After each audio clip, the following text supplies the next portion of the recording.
Welcome. For the episodes played out on February 8th, 2020, we begin with regaling all of you with a recap of play on the 8th. Listen in as our intrepid adventurers, in their attempt to get to the hospital in Lower Manhattan, find instead their first wonder within the living land.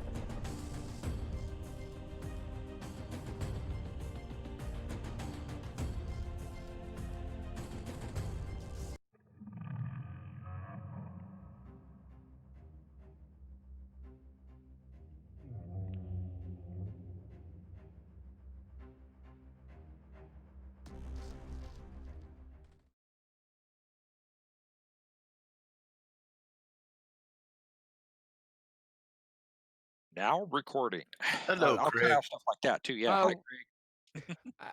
Well, I kind of like how our all initial reactions, like, wow, that, now recording, and it kind of mimicking, Craig. So I kind of like having the voice in there. That's Yeah. kind of intro. Yeah, that is kind of nice. All right, so let me put this over here. Now, if you would, please regale us with last week's stuff that happened. Well, me and Mo instantly took a look at the situation and went, "Nope, let's not," and ran with our tails between our legs, triumphantly carrying what's her name? Lena. Lena, but to a building and hiding away. Well, the less intelligent of our group decided to fight this T-Rex, and we just kind of had to sit and wait. If I may, let me kind of interject there. It had nothing to do with intelligence. It had to do with the T-Rex. What I rolled for the T-Rex was a action total of 34 for intimidation stuff. Okay, so it kind of pinned you all in place. So they were more or less required to fight. Okay, go ahead. Well, I mean, tomato. Us, we didn't see that. We're thinking those fools that's didn't metagaming. Okay, that's true. Good point. Good point. Where did that last? We circled around the block and picked them up like as they were coming I'm sorry. You've cut out on me. Your sound. Okay. There's nothing I'm going to be able to do about that. It's just the vagaries of the sound recording system. I've got everything set up on my computer right. I was hearing him perfectly fine. Huh? It's just random, random drops every now and then. Yeah. And it's not ever for everybody. It's always just for somebody. Yeah, it's usually for Ginger. Curse. It's the curse. It just shows you how special you are. Yeah, I get all the love. Okay, let's continue on. Yes. So huge fight. It was actually fairly glorious. Some like priest popped out of a car somewhere. Yeah. Very French. Yeah, very, very, very French sounding. And not that Mo has any idea what French sounding is. Now, wait a second, guys. Yeah. I'm going to have Ginger carry on from here because she was in that fight. Okay. You two went to a building. And took shelter. We did. Well, this T-Rex was, it had me and Isabel, the police officer, pretty much dead to rights, where we couldn't really take cover. It had seen us. And I really wanted with all my heart to follow you guys, but my knees were frozen in terror. So I did the only thing I could do and fired the weapon I had instead.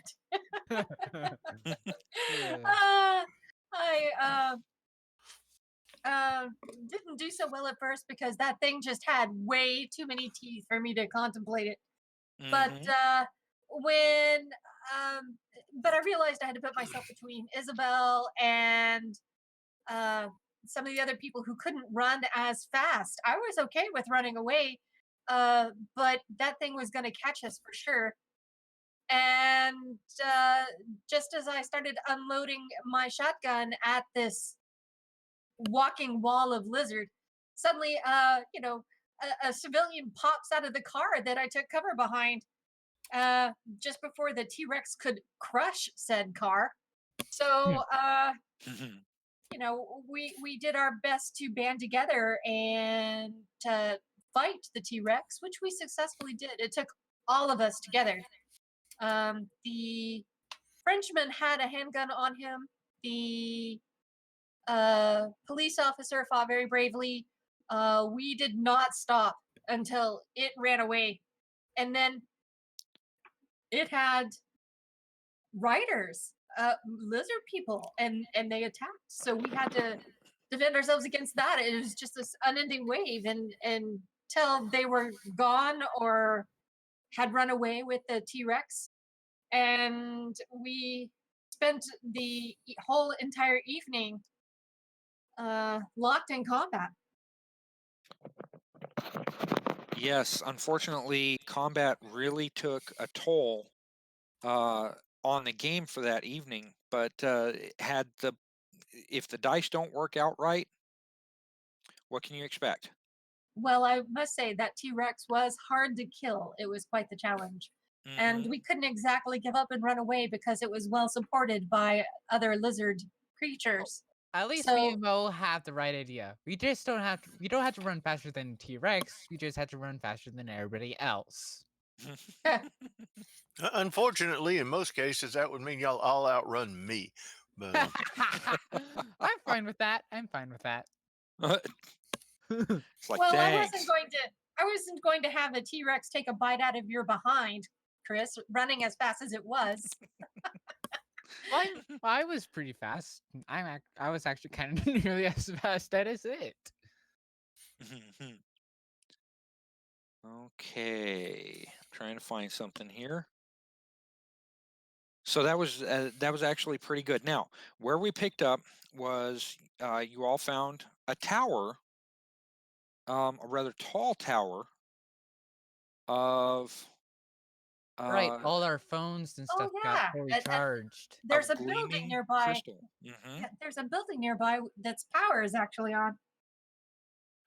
And so your phones are charging up. That means that something good might be in this building. Besides, you're still trying to get away from bad guys, and this might be a place you can rest. Yes. It might be yeah. Sounds like the Let's perfect go. idea. And I was going to ask, like, how long has it been? I mean, this is an afternoon so far. We have to be exhausted. Yeah. I mean, Yeah, exactly. That's what I was thinking too. So I'm now at this tower. You were trying to. Let me get some editing going on here. At this tower, you were trying to get an update on your information. If you all remember that. Yes. Right. Would the So- lobby happen to be air conditioning? You don't know. You haven't gone inside yet. You haven't tried to get inside. yeah, we were all standing out front while Chris was trying to tease some reception out of his phone in order to get yes. get that update. See if anybody had It is updated now that night. blog. Yep. So What's it say? if you'll give me just a minute. That'd be what I'd be, Let's yelling see. at Chris. Hurry it up, Chris. What's it say? Go quickly. Give me a Let's minute. see. I think this might end up being only a couple of little updates. It's only been a couple of hours. Well, actually, it was, it has only been a couple of hours. Chris checked the phone a little over an hour ago. But since he's got some power going on here, no reason not to check it. Right. So I'm trying to. Ooh, there may be a few more updates than I thought. So let's see. Again, these are coming from the Near News Now or Near Now News Network. So let's see. Got to get the right tab here so that I can make sure that these are good. Let's see. That's the same night. So I'll get the right tab, you knucklehead. Okay.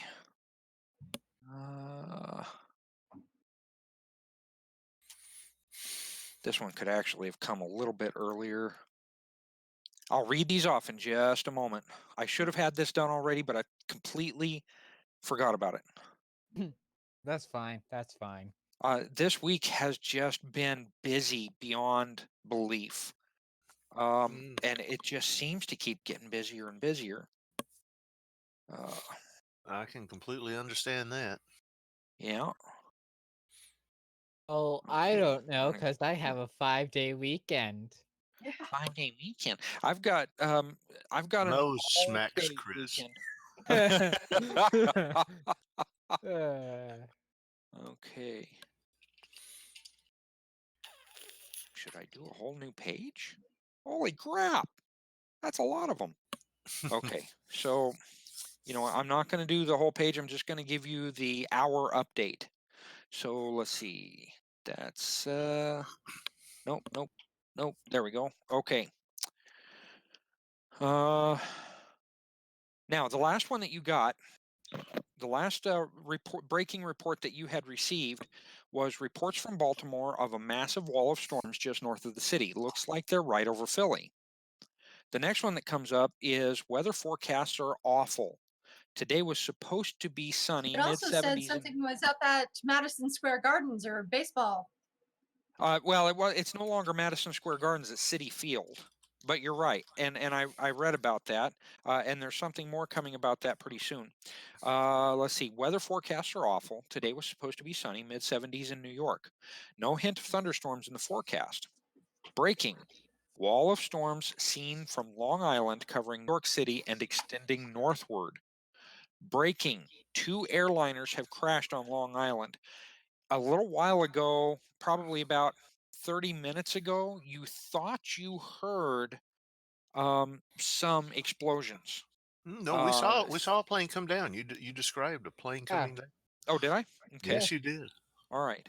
So anyway, 2 airliners have crashed on Long Island, not just one. Breaking. No phone calls by landline or cell seem to be getting through to New York. Breaking. Reports from Moscow that Russian military has gone on high alert. Reason unknown. The next one is not breaking, but it says, I just checked a satellite photo. These storms are weird. Looks like a pair of triangles paired up. I'm guessing there won't be a baseball game today. Holy crap. Okay. Hey, has anyone been able to contact anyone inside that storm zone? Anyone? Bueller?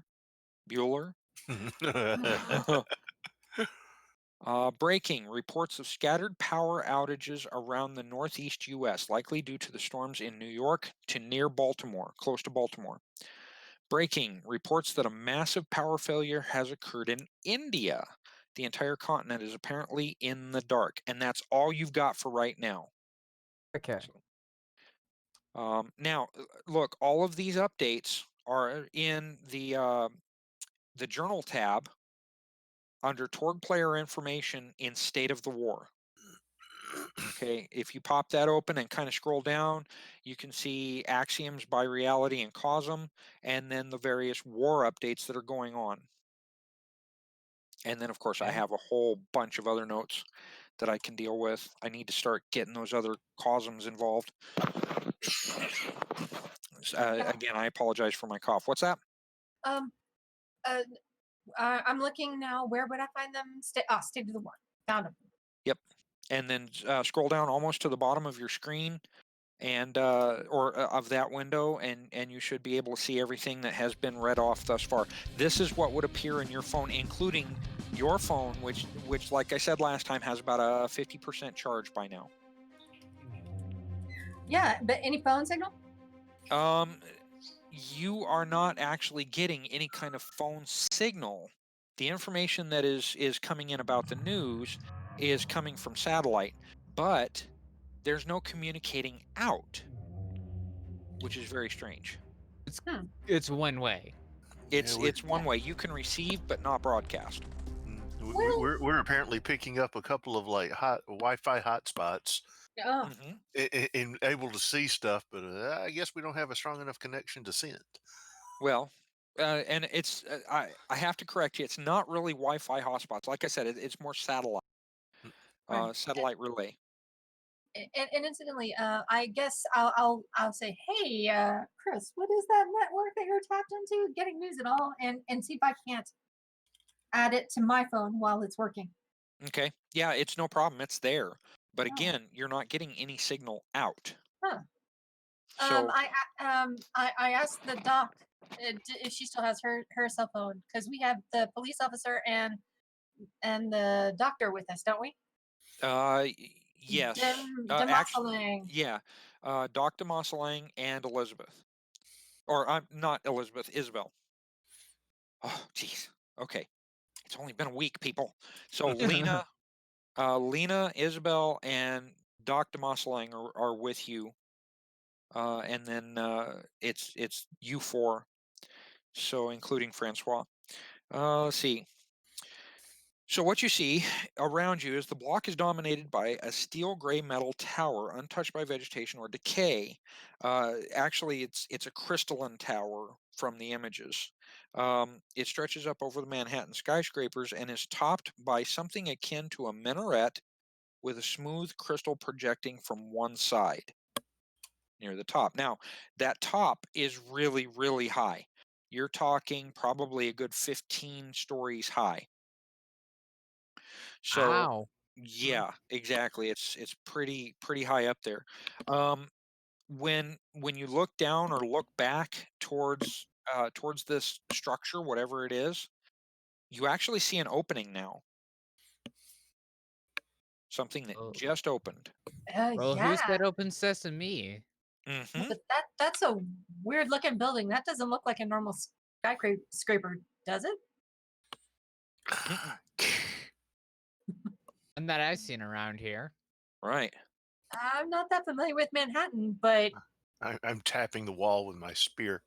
Mm-hmm. It's pretty solid. It's very solid. You seem to see shadows through the crystals, but they're not people-shaped shadows. Lizard man shadows? Are they? No. No lizard man shadows either. I guess we can go in and try to see if we can get help or anything like that. yeah, Okay. I'm curious. And my signal works here. Maybe there's a phone inside that works. Yeah, you could try. You could try. Anyway, who goes inside first? Honestly, I would be drawn in like a moth. Okay. Yeah. What is, what's holding this, where are the support beams on this structure? Dude, Yeah, stuff kind of like that. And also architecture-wise, this is interesting. Yeah. architecture-wise, material-wise, like could I build a plane out of this? No. No. As a matter of fact, if you try to break into the walls, they kind of look like really thick glass. But if you try and tap on them, they leave little round, glowing parts for a second until they fade out. Now, Mo, I think I cut you off. What were you gonna say?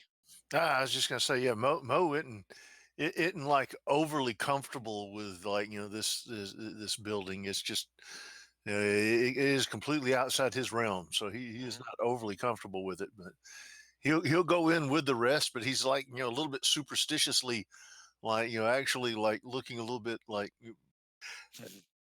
sort of sticking behind Peaches with her axe, because Mhm. but other than that, like he's just doesn't look particularly happy to be here. Okay. Uh, All right. But you are going to go in. yeah, I'll I'll go go in in. after Chris. Okay. All right. Um, Someone's got to look after him. something like that. Okay, so what you enter is the equivalent of a really large lobby. The ground floor is completely well. Let's see. The floor of the tower is covered in patches of red and blue crystal softly pulsing. If there's a way down, it's covered by the impenetrable structure. The center of the tower is open, stretching upward toward a ceiling countless floors up. Light glows from above, flashing sporadically like some kind of show is playing.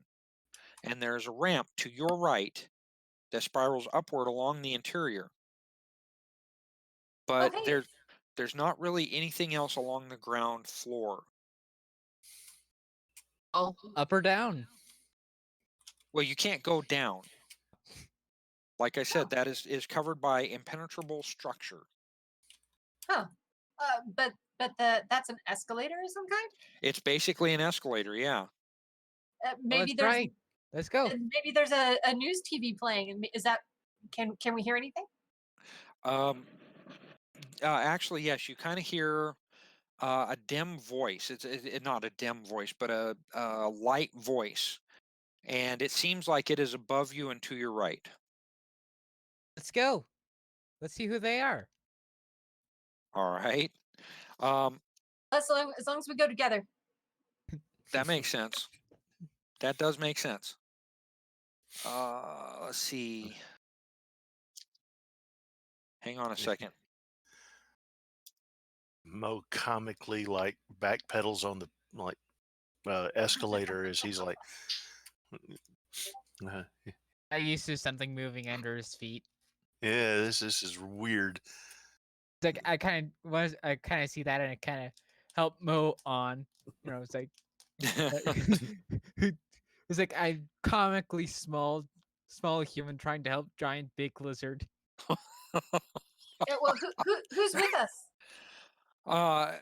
It's actually the four of you, okay, plus Lena, Isabel, and Doc. The three of them seem fairly fascinated. Lena seems more afraid than any of the rest of them. Officer Reyes and the medic Dr. Moslang are kind of more oohed and awed because they recognize that this is some kind of technology, and they may even make the comment, this is with everything that's going Otherworldly? different today. This is something otherworldly. I would kind Yes, of exactly. That's kind of what they point to is this does not seem right. This is otherworldly. All right. So as you're going up the escalator, you notice that there are certain points where and it does act like an escalator, kind of quickening travel. You do notice that there are various rooms off to the sides, kind of larger rooms, and they're open. When you get to one of them, probably the third room that you get to, you see that there are a bunch of bodies inside the walls. What? Hmm. alive, dead, or You bleeding. can't tell because the escalator is moving a bit too fast. It's easy to get off of this thing if you want to take a look, though. I wouldn't feel safe going there. Well, I wouldn't feel safe leaving people like a hostile force behind us either. Ooh, that's good thinking. Yeah. Francois and I will probably get off. Okay. I would follow. I don't want to be, left alone. I'm gonna go wait outside. No, wait. I said I wouldn't go in there alone. Alone, right? What about Mo? Mo is what are they doing? Just sort of stepping off the side of the escalator somewhere Yeah, along the way. just right into the room. Kind of what happens is the escalator has maybe a 2-inch drop at the lower side of the room, and then it has kind of a 2-inch rise at the upper end of the room, um, of the escalator, so that you can step off onto actually flat ground or flat crystal, as it were. Yeah. Mo is like, he's about halfway to the next floor before he manages to, like, work up the gumption to, like, step off of the moving sidewalk onto the ground. Okay. All right. So he kind of feels his way up there and uses his tail to stabilize himself. Oh God, yes. All right. When you walk in and kind of stop moving from the rapid moving escalator, you figure something out really quickly. All of the people that went up in smoke, basically in the red and blue smoke, are inside the crystal. They are whole. They don't look like they've been torn up by the living land. And they appear to be breathing. They're just like flies in amber. No, a fly in amber isn't going to breathe. They seem as though they're suspended, weightless, in some kind of a chamber that is more or less healing them. Huh. Hmm. Are they stuck in there? Are they visibly wounded? Do they need? None of them were wounded. All of them seem to be in perfect health. They're breathing, but could their read, eyes are or closed as though they're sleeping. What's that, Chris? in charts we could read to figure out what's doing what to them? Nope. There is nothing there. Huh. But the captain of the ferry is there. Isabel's brother is there, Father Reyes, and she basically tries to beat on the crystal, tries to actually shoot it. The bullet disappears into the wall. No harm done. Professor Moore is there, and his rapid eye movement is absolutely crazy. He is really dreaming of something. He's excited by something, but he doesn't have any kind of expression on his face, so you can't tell if it's good or bad. But they don't hear us when we call their names. Nope, they don't at Great. all. Grady, Amber. None of them seem to open their eyes. However, there are also a few other people. It seems that the majority of the people in this particular room are the 12 companions that you had that went up in smoke just before the Tyrannosaurus Rex got all wild and woolly. Is there a lever, a control panel, writing of any kind? You feel around, you look around. There is no writing whatsoever. There are no levers, no buttons, nothing. Not even a light switch? Not even a light switch. Okay. Oh, then. Yeah. So that you don't continue to kind of freak out over this, what you're dealing with is the result of your card, Ginger. Let me get back to Yoann card so that I can read it. Now, it basically, okay, where did I put it? It's here somewhere. No, really. Uh-oh, I hid the car. Oh, there it is. Okay. Lost World. At some point during the act, the group encounters a lost world. The GM may select the attributes and any treasure found for the world or roll on the Lost World generation table in the Living Land sourcebook.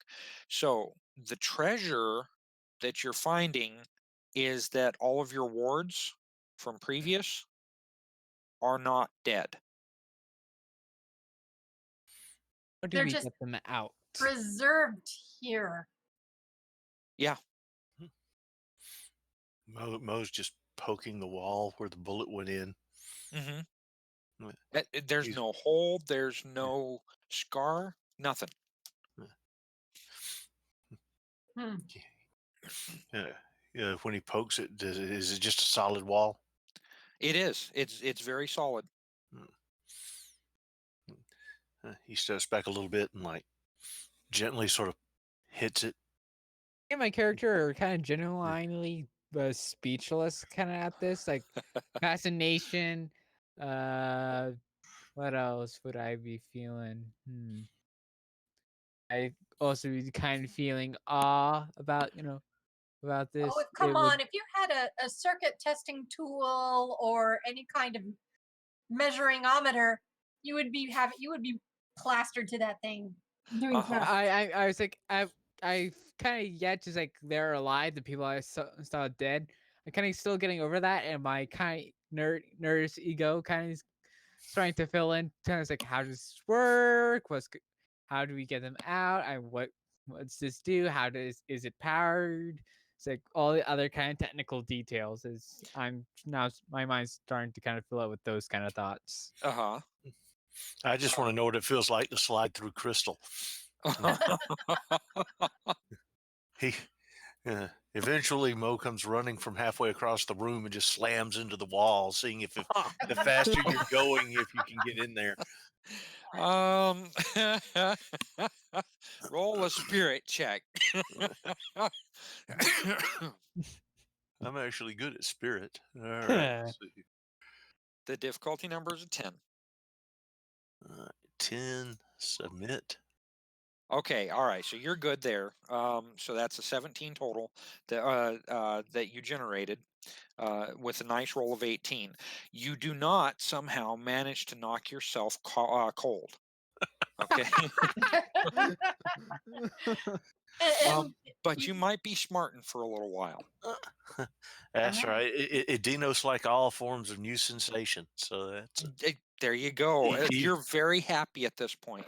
even pain, if it's a new pain. However, it does feel like you received something of an electrical shock. Ooh. But you wouldn't know what electricity is unless you've been in the vicinity of lightning striking very near you. I doubt it. I'm probably not that old, so I probably don't have anything that like that But that's dramatic definitely in a me. new So sensation. yeah, that was a new sensation. I'm like, all right.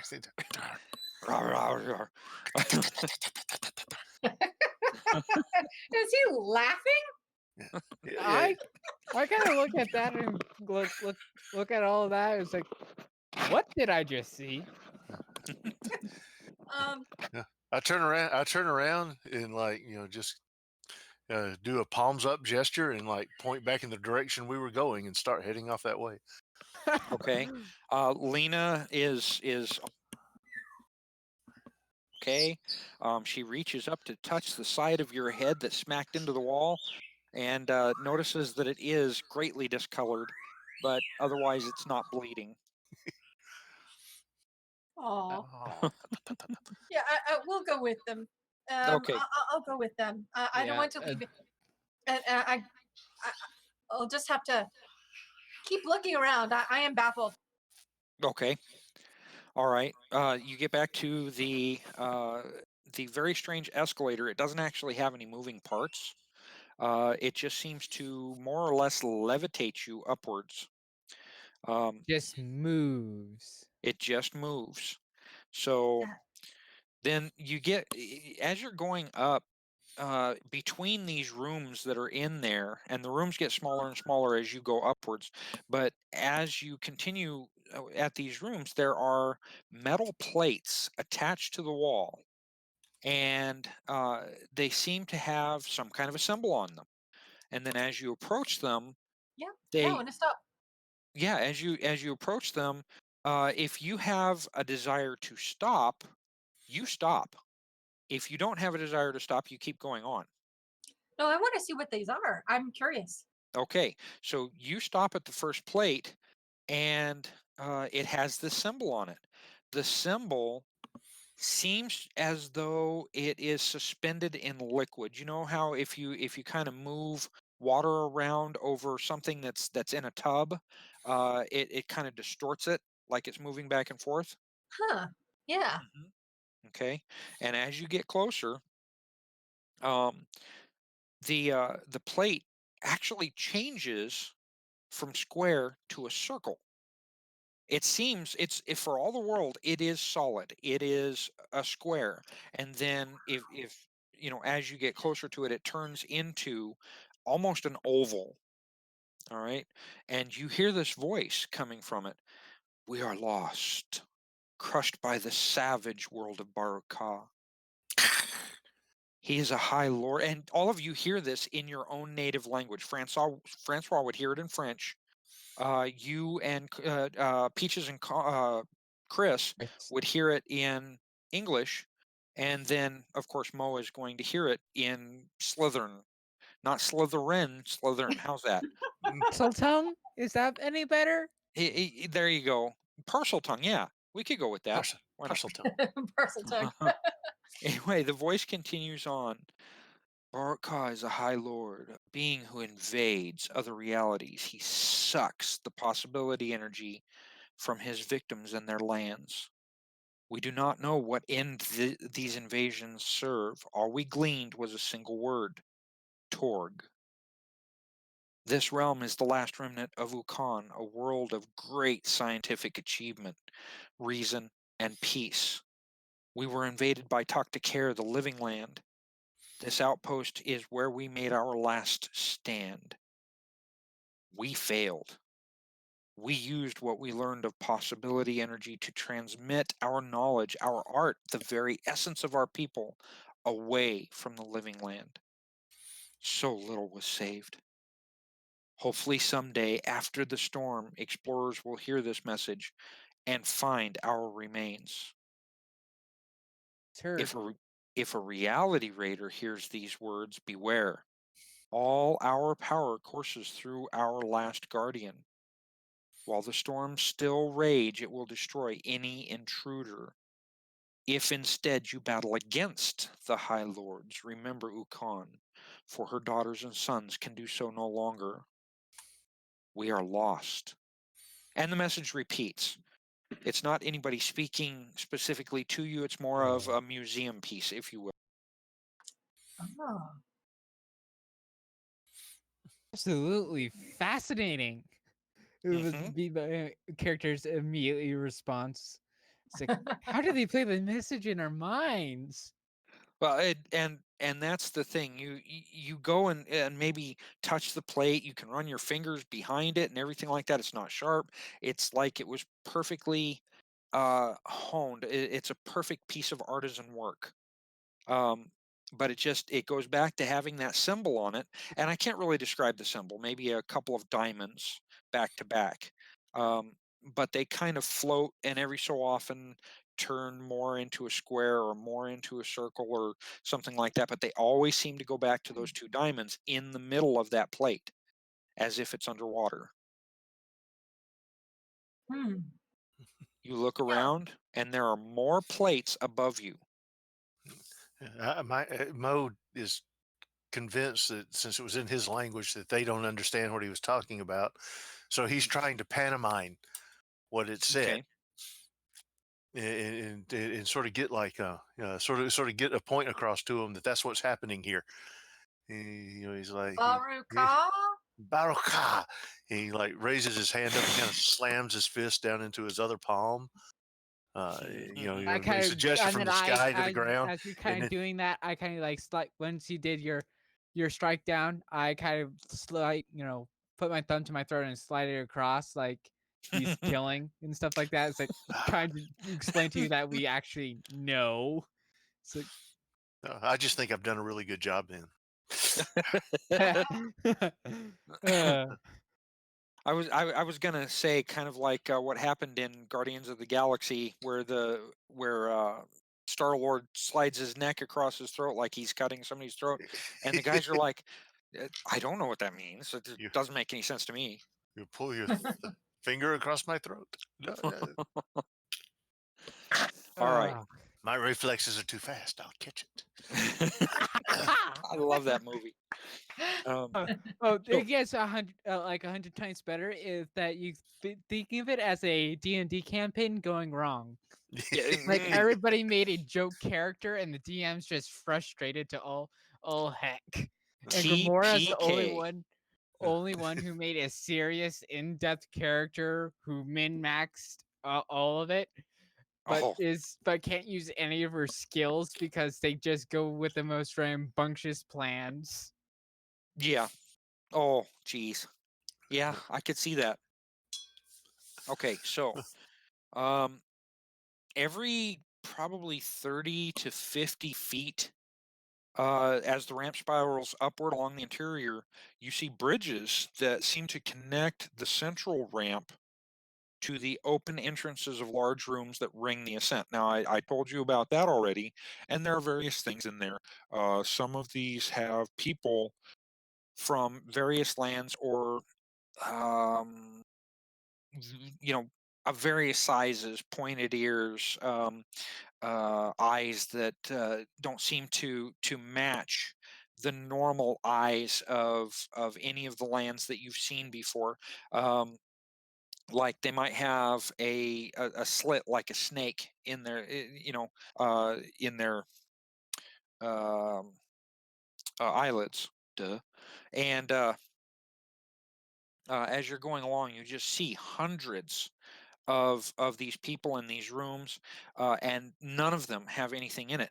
But as you get to each plate, okay, that goes along that interior, um, you continue to see what's going on.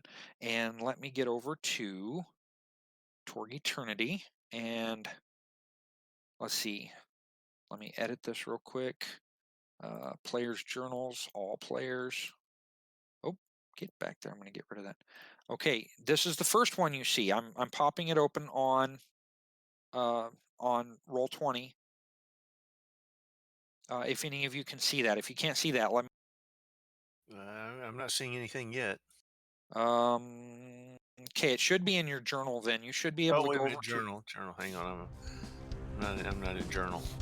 Yeah, go to your journal, and you should see a handout marked Ukhaan Tower handout LLA. A spot. Yep, it's about Gospog. Take a minute and read that, and let me know when you're done. Oh my God! Didn't we just see that? You haven't seen any Gospog yet. No, I meant we saw. Are these the dinos? Because we saw people. We saw lizard dudes, dragging corpses. Yep. But what you're seeing in that picture there is not an Adinos. That is what a Gospog looks like. All right, where is journal? All right, I am missing that. Okay, it looks like a newspaper. For Yeah. you, it's probably the third from the left at the top right. Okay, yeah. All right, clicked on it, and it's got like Storm Knights, all our names, player information, Yep. Handouts. It's under handouts. Go down to handouts. handouts. Oh, there it is. Found it. Okay. Ukhaan Tower. Well, ooh. Yeah. Any questions about what you read? Let's kind of get over those. Huh. If you've read it, let me know. Captured remains of specimens. Who's Mhm. tucked to cur? Talk to Care is when you say talk to Care, Mo Yeah, I say that hisses out at loud. you. Yeah. He doesn't like that. But no, not necessarily. I'm gonna kind of borrow your character for a second, Andrew. Go ahead. When you say that, he kind of hisses sadly. And his demeanor. This is the first time that you've seen his demeanor kind of become depressed.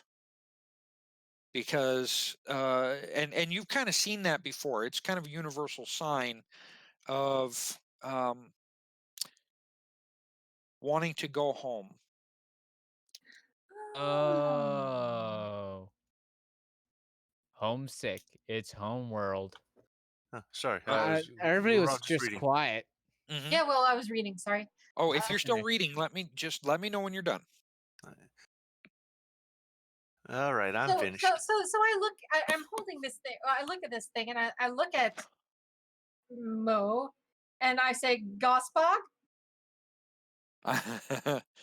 Mo kind of shrugs. At first I ever saw of it was what we ran into out in the opening there. I just No, it's supposed to be something hideous.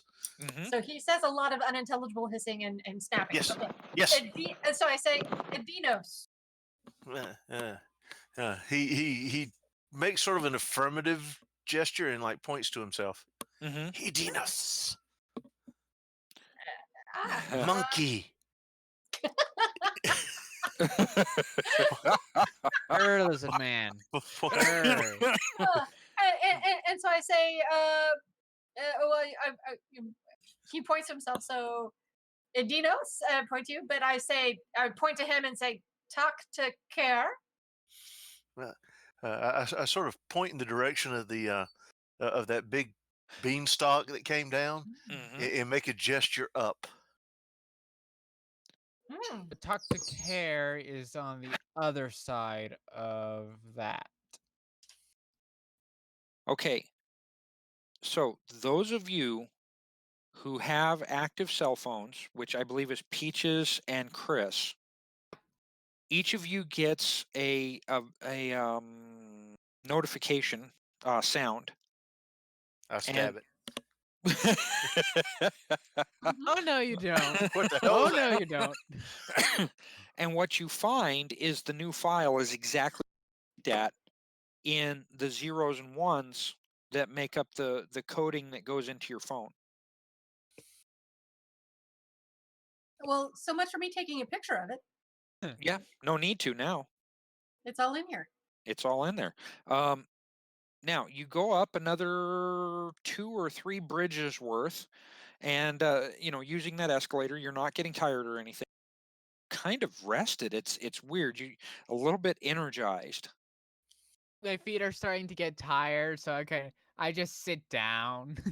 You sit down on the escalator. Why not? Oh, just keep moving up. It's okay. Well, but I'm exploring now. This is weird stuff. Mm-hmm.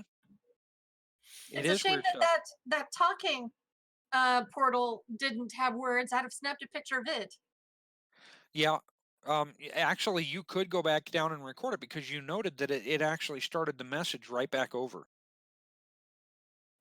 So, right as all of you were getting ready to continue upwards. Oh, hey, then I'll stop and do that. Okay, so you think going back down, and you start to travel back down. Oh, whoa. Oh.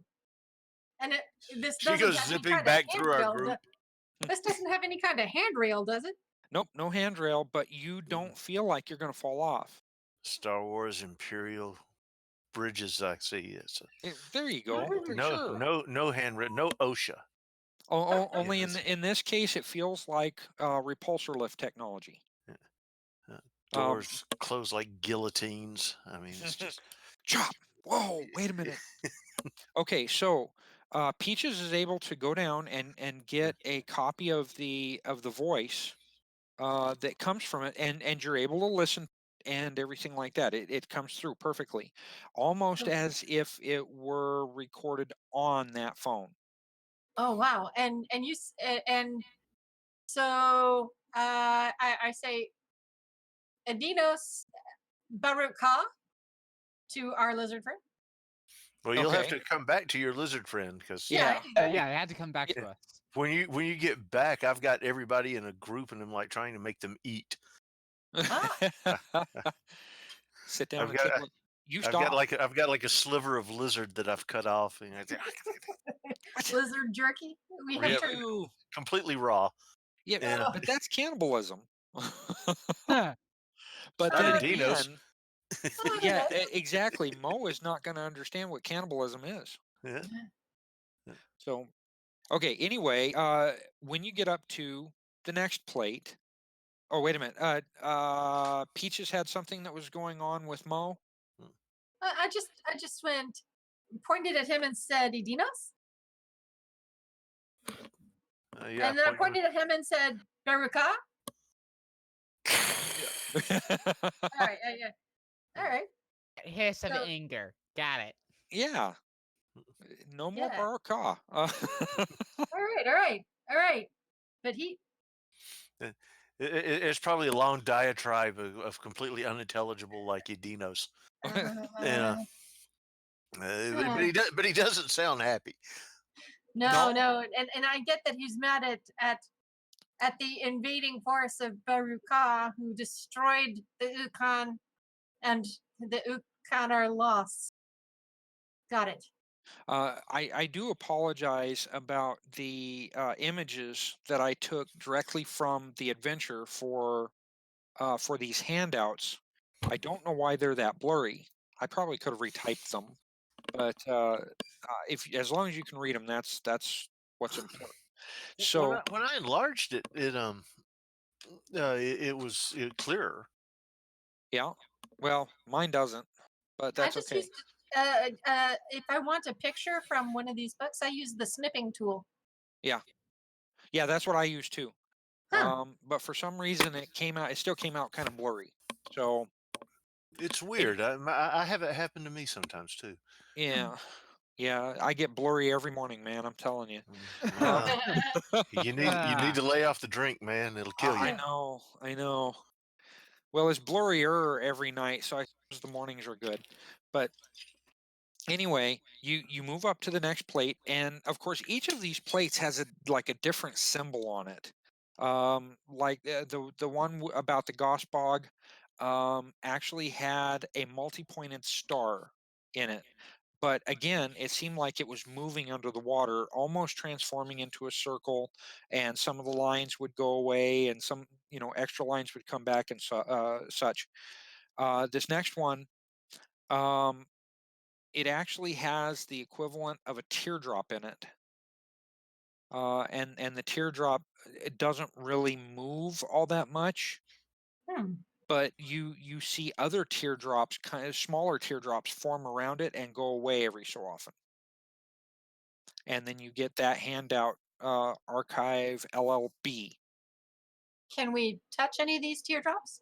Yeah, you can touch everything. It feels like they were etched into the metal. Huh. But when you run your finger in it, you can actually feel them moving. No, it's almost like running your finger across metal. Okay. It's not very much more disturbing than that. They just seem to shift. The molecules seem to shift. Like mercury? Almost, but you don't instantaneously die when you touch this stuff. Makes sense? Yeah, it's not poison like mercury is poison. Right, exactly. So when y'all are done finishing reading that one, let me know. I Not actually everything have. here I in noticed a little while ago you gave us that. Yeah. Archive LLB entry 7325B6. Not everything here in Ukhaan transformed as the maelstrom bridges fell. Approximately 1 in 3 were affected instantly, becoming devolved and bestial. Upon examination, it was determined that they were the same individuals, but their thought processes had been affected. Intelligence levels measured the same, but cultural touchstones no longer made sense to them. Memories were affected in various ways, and some subjects suffered psychotic breaks. The surrounding land transformed at a higher ratio than people, indicating sentience or willpower has some effect on the transposing realities. Within cycles, something changed in areas near the maelstrom bridges, accelerating the transformation. Farther away, people still gradually convert to the invading reality, but at a slower pace. Rare individuals never transform and gain the ability to sense and manipulate their reality in flux around them. The invaders fear these warriors and call them stormers, likely a reference to the storms that erupt when two realities collide. Possibly related, there are parts of the world that are extremely stable and resilient against the encroaching alternate realities. These hard points form a natural barrier that protects Ukhaan's reality and everyone inside. Hard points are created by concentrations of monuments and artifacts tied to Ukhaan's history. At first, it was thought that such monuments could be moved, and the stabilizing effect would go with them. That proved untrue when the indigen crystal was moved to Zycolo. As soon as it was displaced, the crystal transformed and the hard point zone around it collapsed. Okay. So you've got the related entries, 741B1, and this next one, 7801B1. And what it is the tower telling you how to fight the war. This is incredible. This is exactly what's happening to us. I turn to my friends and say, Okay. I'm that great. I'll read this one. Okay. Archive LL-C entry 1002C4. Stellae aren't ceremonial as previously thought. They mark the true boundaries of the encroaching reality.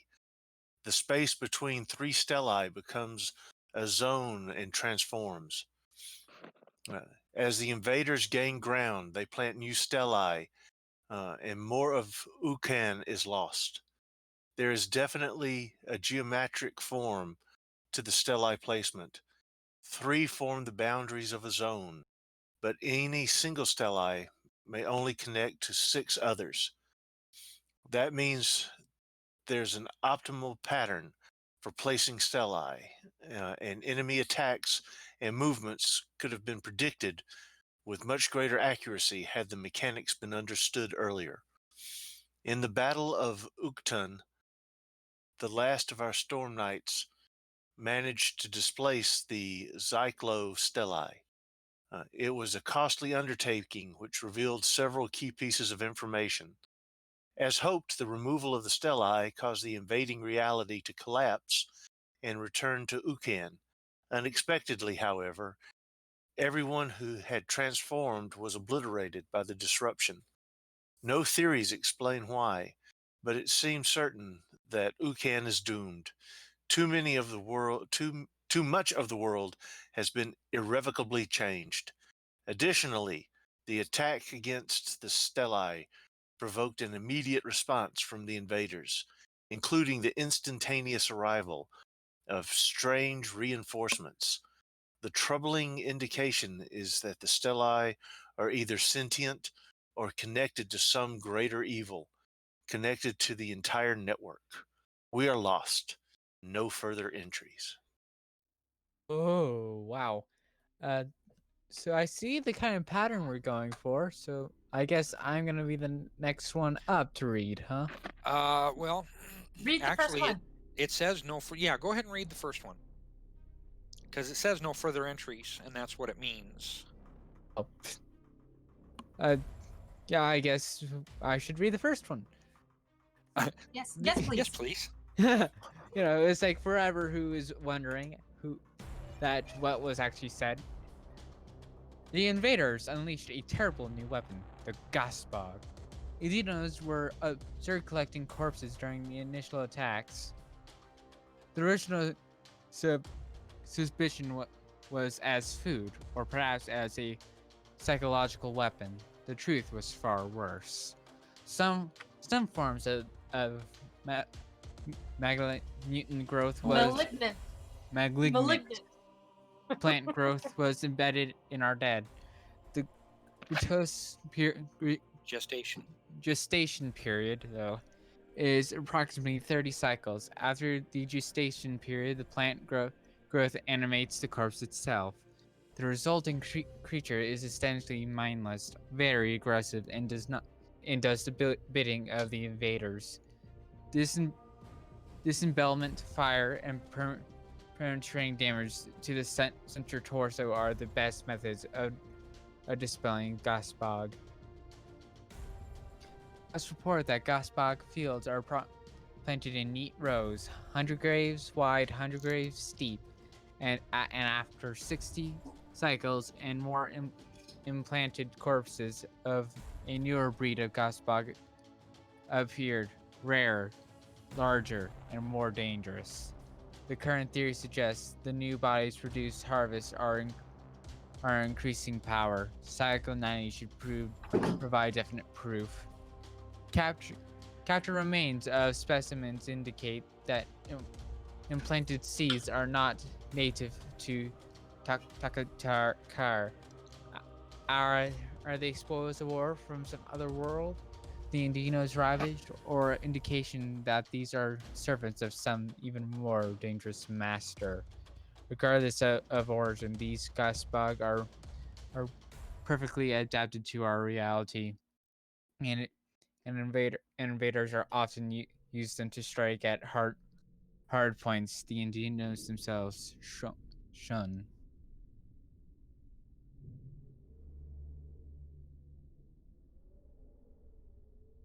Join us for the next episode of the Possibility Wars as the discovery inside Ukhaan continues.